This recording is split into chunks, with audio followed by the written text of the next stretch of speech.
안녕하십니까, 넘버세븐 이 팀장입니다. 네, 오늘은 글러브, 내야 글러브의 각이랑 글러브 캐칭하는 법에 대해서 설명을 드리겠습니다. 결과론적으로는 이것이 글러브를 길들이는 방법이 될 수도 있고요.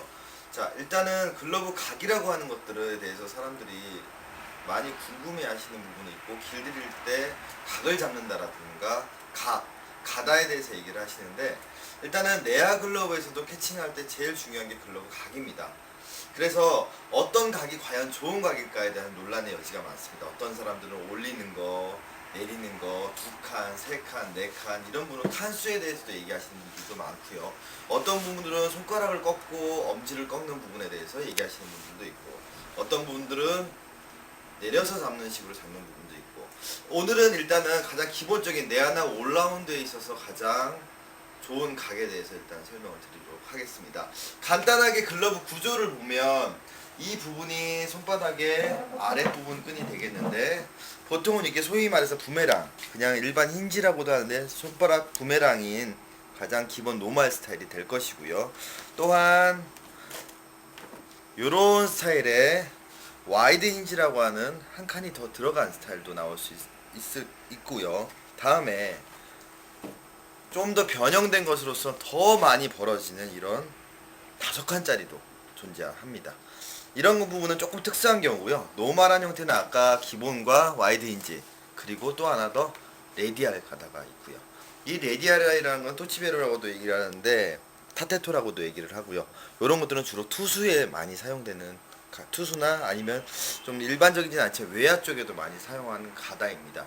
보통 사람들은 상식적으로 생각하셨을 때 기본적으로 요 부분을 접는다라고 생각을 하십니다. 맞습니다. 이 부분을 접는 게 맞지만 일반적으로 사람들은 요 형태로 접는 경우가 많습니다. 하지만 가장 중요한 것은 최대한 바깥쪽으로 형태를 잡아 주셔야 나중에 됐을 때 자연스럽게 센터로 자리가 잡힌다라는 거, 그거 주의하시고요.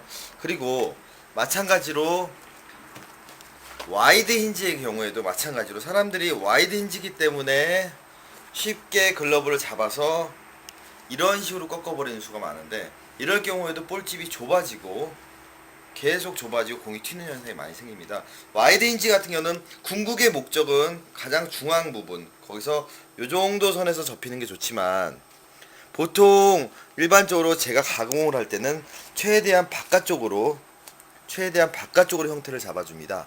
이럴 경우에는 나중에 됐을 때 가운데 쪽으로 옮아갈 수 있다는 거죠.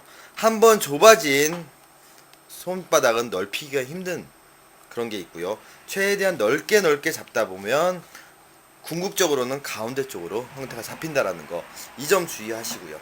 그래서 글러브 길이 잘 든 각이라는 것은 어느 정도 요런 디귿자 모양이, 마찬가지로 디귿자 모양이 나온 형태가 가장 이상에 가까운 요 형태나 요 형태가 이상적인 각이라고 할 수 있습니다. 자, 흔히들 어제 가공이 들어온 글러브 중에서 윌슨 H2K를 예를 들면 요거 같은 경우가 가장 기본적으로 글러브가 처음 구매하셨을 때 형태가 대부분 요런 스타일이 되겠죠. 또 우연치 않게 2개의 가공이 더 들어왔습니다.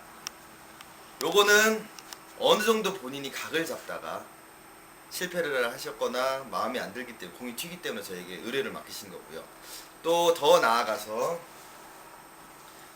이분 같은 경우에는 많이 사용하셨죠. 하지만 공이 계속 튕기고 공이 안 잡히는 그런 현상이 생겼다라는 것이죠. 자, 여기서 제가 글러브 한 개를 분해를 해서 반 가공을 한 뒤에 손 모양과 글러브 질에 대해서 설명을 드리도록 하겠습니다.